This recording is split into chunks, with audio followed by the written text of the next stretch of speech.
عمر بن عبدالعزیز جس تخت پر بیٹھے اس پر سلیمان تھا، اس پر ولید تھا، اس پر عبد الملک تھا. ان تینوں نے اپنے من کو راضی کیا، عمر بن عبدالعزیز نے اپنے رب کو راضی کیا. جب عمر بن عبدالعزیز کا وقت آیا مرنے کا تو انہوں نے بلایا رجا بن حیوہ سے، فرمایا کہ میں نے عبد الملک بن مروان چاچا بھی تھے سسر بھی تھے، ان کی بیٹی فاطمہ سے شادی ہوئی تھی.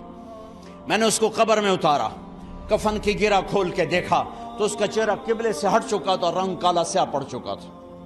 عبد الملک بن مروان گورا چٹا تھا، یہ جگہ سرخ تھا، کالا. پھر میں نے ولید کو قبر میں اتارا، اس کا بیٹا 10 سال حکومت کی، اس نے 21 سال حکومت کی، اس نے 10 سال کی، ولید بن عبد الملک. میں نے اس کے کفن کی گرہ کو کھول کے دیکھا تو اس کا رنگ سیاہ ہو چکا تھا اور قبلہ کی طرف سے چہرہ پھر چکا تھا. پھر اس سلیمان کا واقعہ تو ابھی سنایا. پھر اس سلیمان کو قبر میں اتارا اور اس کے کفن کی گرہ کو کھول کے دیکھا تو اس کا چہرہ قبلے سے ہٹ چکا تھا. اب میں جا رہا ہوں، مجھے دیکھنا. پہلے تینوں نے حکومت کی پوجا کی اور عمر بن عبدالعزیز نے اپنے اللہ کی پوجا کی. انہوں نے ایک بڑا عجیب خطبہ دیا جب خلیفہ بنے. اے لوگو، بچپن میں شعر و شاعری کا شوق تھا تو میں شاعر بنا، تھوڑا سا اٹھان ہوئی تو علم کا شوق لگا، میں نے علم حاصل کیا. جوان ہوا تو فاطمہ بنت عبد الملک سے عشق ہوا، میں نے اس سے شادی کی. اب اللہ نے مجھے حکومت دے دی ہے، اب تم دیکھو کہ میں اس سے اپنے اللہ کو راضی کروں گا. ہمارے حکمران تو ووٹ سے آتے ہیں اور چلے جاتے ہیں 4-5 سال کے بعد، ان کی وراثت میں حکومت آ رہی ہے اور 3 بر اعظم پر حکومت ہے اور ایسا روب دبدبہ ہے بنو امیہ کا، کوئی ان کے سامنے سر نہیں اٹھا سکتا. اور یہ بندہ 2 سال 2 مہینے 3 بر اعظم میں زکوٰۃ لینے والا کوئی نہ بچا، 3 بر اعظم میں سوال کرنے والا کوئی نہ بچا، 3 بر اعظم میں ظالم کوئی نہ بچا، 3 بر اعظم میں مظلوم کوئی نہ بچا. لیکن خود کیسا رہا؟ گھر آئے، فاطمہ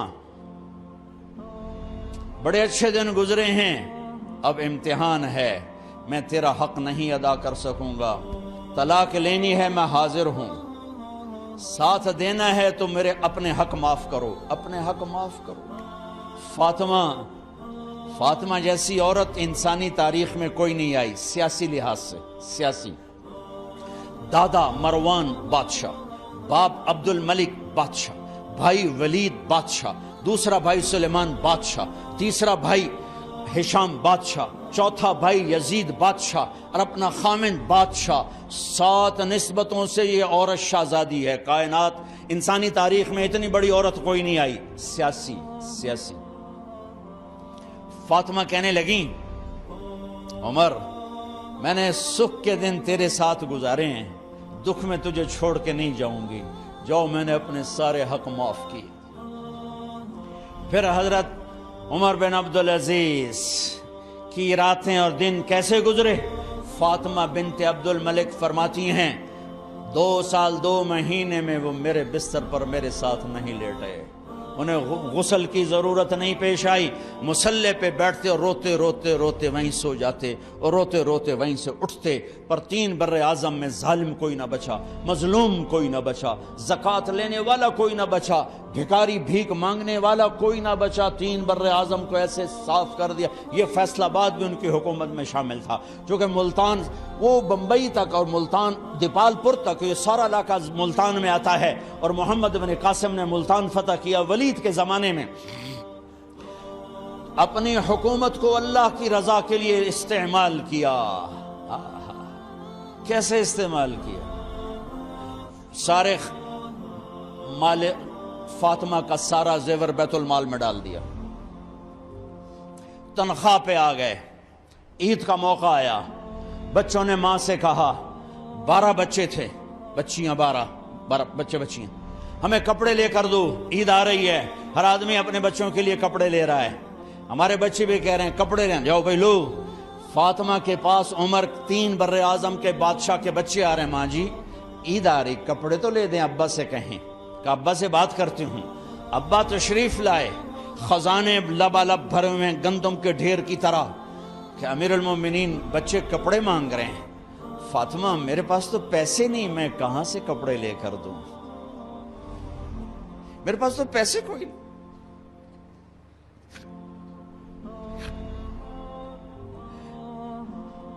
حضرت فاطمہ نے کہا پھر بچوں کا کیا کروں؟ کہا پھر مجھے بھی نہیں پتا کیا کروں. اس کے پہلے 3 حکمرانوں نے لوٹ مار کے بازار گرم کیے، ظلم و ستم کے پہاڑ توڑے، اور آج اسی خزانے پہ ایک شخص بیٹھا ہے جو اللہ کو راضی کرنے کے جھنڈے گاڑ رہا ہے. تو فاطمہ نے کہا آپ ایسا کریں، اگلے مہینے کی تنخواہ ایڈوانس لے لیں، اس سے میں اپنے بچوں کو کپڑے لے دیتی ہوں، اور گھر کا خرچہ میں مزدوری کر کے گھر کی روٹی چلا لوں گی. ارے اپنی تاریخ پڑھو، صرف ڈرامے ہی نہ دیکھتے رہ جاؤ، صرف گانے ہی نہ سنتے رہ جاؤ. اور بھی دکھ ہیں زمانے میں محبت کے سوا، راحتیں اور بھی ہیں وصل کی راحت کے سوا. انہوں نے اپنے بلایا وزیر خزانہ مزاحم، اپنا ہی غلام. ہاں بھائی مزاحم، ہمیں بچوں کے کپڑے چاہیے، تو اگلے مہینے کی تنخواہ ایڈوانس مل جائے. وہ کہنے لگے امیر المومنین آپ مجھے لکھ کر دے دیں کہ آپ 1 مہینہ زندہ رہیں گے، میں آپ کو تنخواہ دے دیتا ہوں. عمر بن عبدالعزیز سر جھکایا، اٹھے، گھر گئے. فاطمہ میرے بچوں سے کہہ دو کہ تمہارا باپ کپڑے لے کے نہیں دے سکتا. اپنی تاریخ تو دیکھو.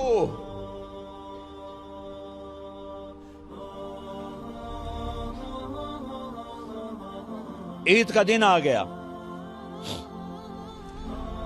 خلیفہ وقت عید کی نماز پڑھاتے تھے، نمازیں بھی خلیفہ وقت پڑھاتے تھے. بنو امیہ کا خاندان ملنے کے لیے آ رہا ہے. سارے سرداروں کے بیٹے اعلیٰ پوشاک، اعلیٰ لباس،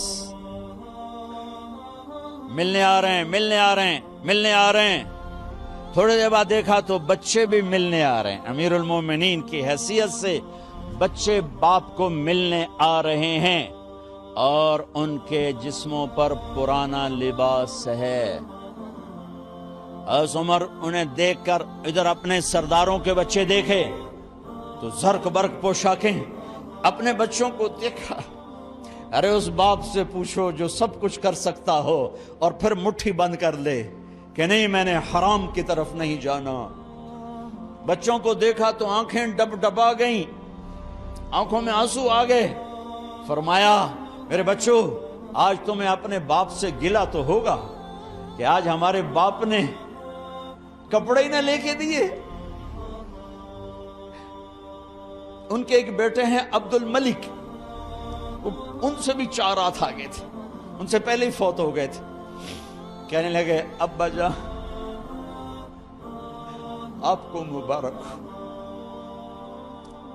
آپ نے قومی خزانے میں بددیانتی نہیں کی ہے، آپ کو مبارک ہو. آج ہمارا سر بلند ہے، ہم شرمندہ نہیں ہیں، ہم شرمندہ نہیں ہیں. انسانوں کو کپڑوں پہ نہیں تولا جاتا. آج کا میرا دیس کا مالدار اتنا فقیر ہو گیا ہے، اتنا چھوٹا ہو گیا ہے کہ وہ اپنا تعارف کروانے کے لیے 50 لاکھ کی گھڑی لیتا ہے، 6 لاکھ کا جوتا لیتا ہے. آج کی بیگم اتنی چھوٹی ہو گئی ہے کہ اپنے قد کو بڑا کرنے کے لیے وہ 10 لاکھ کا ہینڈ بیگ لیتی ہے کہ دیکھو میرا بیگ 10 لاکھ کا ہے. ارے میری بہن تو 10 ٹکے کی بھی نہیں رہی اگر تو نے بیگ سے اپنے آپ کو بڑا بنایا. او میرے دوست تو 2 ٹکے کا نہیں ہے اگر تو 10 لاکھ کے جوتے اور 50 لاکھ کی گاڑی سے اور 50 لاکھ کی گھڑی سے اگر تو بڑا بننا چاہتا ہے. ارے اس دھوکے سے نکلو. برینڈڈ کہاں جا رہے ہو؟ جب تم اپنی ذات میں بے قیمت ہو تو رب ذوالجلال کی قسم تمہاری گھڑیاں، تمہارے بیگ، تمہاری گاڑیاں، تمہارے بنگلے تمہاری عزت کو بڑھا نہیں سکتے۔ ابا جان آج ہمارا ساڈا ایتھے سر آ گیا ہے، سانو آج ساڈی عید ہو گئی کہ ساڈے ابے آج خیانت نہیں کی تھی۔ آج ہم خوشی سے بلند ہیں کہ ہمارے باپ نے بددیانتی نہیں کی۔ گھر میں تشریف لائے، کہنے لگے فاطمہ کچھ پیسے ہیں، میرا انگور کھانے کو جی چاہ۔ بس فاطمہ رونے لگی۔ فرمایا امیر المومنین خزانہ تو بھرا پڑا ہے، 1 درم کا بھی تیرا حق نہیں ہے کہ تو 1 درم لے کے انگور خرید لے۔ تو تھوڑا پٹھے، فاطمہ میں جہنم نہیں برداشت کر سکتا۔ او میرے بھائیو، جو دن رات سود میں پھنس چکے ہو، جو دن رات جوے شراب میں پھنس چکے ہو، کیسے اللہ کے سامنے سرخرو ہو کر کھڑے ہوگے؟ فاطمہ میں جہنم نہیں برداشت کر سکتا۔ نہیں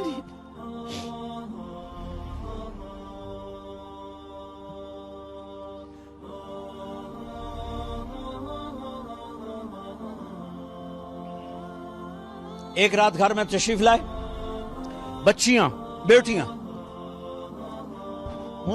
منہ پہ ہاتھ، کپڑا رکھا، دوپٹہ رکھا منہ پہ، اور بات کریں۔ آپ نے پوچھا ارے کیا ہوا تمہیں، یہ منہ پہ کپڑا کیوں رکھتے ہو؟ تو خاموش ہو گئی، لیکن گھر کی خادمہ رو پڑی۔ کہا امیر المومنین آج آپ کی بیٹیوں نے کچا پیاز توڑ کے اس سے روٹی کھائی، سالن کوئی اور مسری دی دال ہی کوئی نہیں ہے، پیاز، کچے پیاز نہ روٹی۔ آج ساڈا مزدور جڑا کوئی نہ کوئی چٹنی بنا بند ہے، 3 بر اعظم دے بادشاہ دیاں دھیاں ہے کچے وصلہ نہ روٹی بیٹھیاں کھاندیاں۔ اور میرے آج کا تاجر کہتا ہے جھوٹ نہ بولوں تو کاروبار کیسے کروں، میرا افسر کہتا ہے رشوت نہ لوں تو گزارا کیسے کروں۔ تو عمر بن عبدالعزیز پھس پہ ہچکیوں کے ساتھ روئے کہ میری بچیوں میں تمہیں بڑے اچھے کھانے کھلا سکتا ہوں پر میں جہنم کی آگ برداشت نہیں کر سکتا۔ بھائیو اس بندے نے اپنے آپ کو ذبح کر دی، اللہ کو راضی کرنے کے لیے ذبح کر دی، اپنی ذات کو، اپنے جذبات کو، اپنے احساسات کو۔ جب گورنر ہوتے تھے نا تو حضرت فاطمہ کی ایک باندی تھی، ان سے انہیں عشق ہو گیا، تو اپنی بیگم سے کہتے یہ باندی مجھے گفٹ کر دو، وہ کہتی میں نہیں کرتی۔ جب یہ خلیفہ بنے کئی دفعہ ان سے کہتے مجھے ہدیہ کر دو، مجھے دے دو، وہ کہتی میں نہیں دیتی، میں نہیں دیتی۔ جب یہ خلیفہ بنے تو ان کی بیگم نے اس باندی کو نہلایا، خوبصورت زیورات سے سجایا، عالی شان میک اپ کیا اور اس کا ہاتھ پکڑ کے لائی، امیر المومنین یہ آپ کی خدمت میں گفٹ ہے۔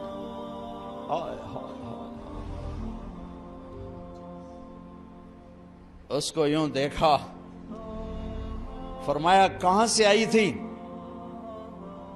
کہا جی عبد الملک نے کوفے سے مجھے زبردستی اٹھوایا تھا، تو 2 آدمی بلائے کہ جاؤ اسے اس کے مالک کے پاس واپس بھیج دو۔ وہ کہنے لگی این وجدک علی یا امیر المؤمنین، امیر المؤمنین آپ کا عشق کہاں گیا جو میرے ساتھ تھا؟ تو عمر کی آنکھیں بھر آئیں، کہا وہ پہلے سے بھی زیادہ ہے لیکن تمہیں اللہ کے لیے قربان کرتا، میں اپنے عشق کو اللہ کے لیے قربان کرتا۔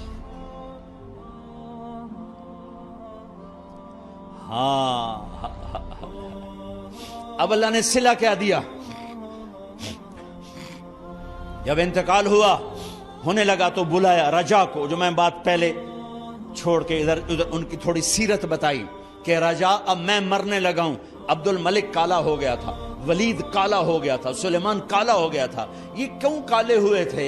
یہ بے نمازی نہیں تھے، بدکاری نہیں کرتے تھے، کسی کی طرف ان کی میلی آنکھ نہیں اٹھی کبھی، یہ ظالم تھے، ظالم انسانوں کا خون پیا، مال میں خیانت کی، اس پر اللہ نے چہرے پھیر دیے۔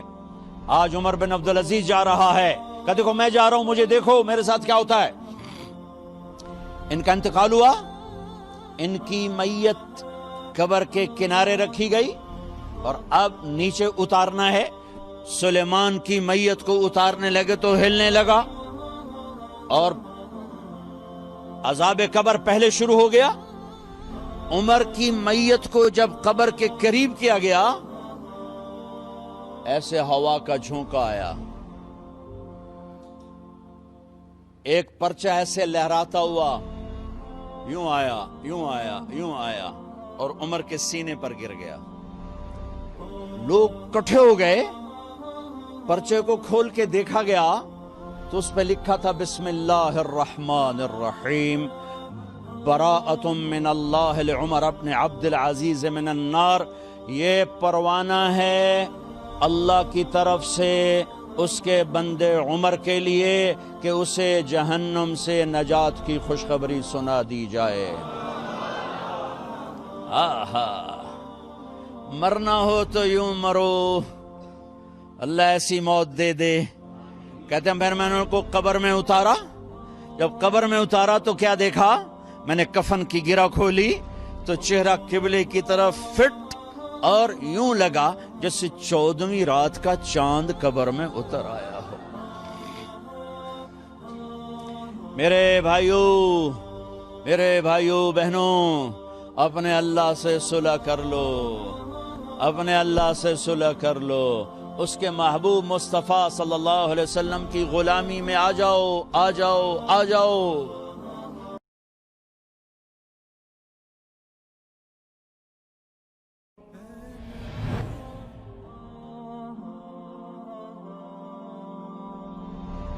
Oh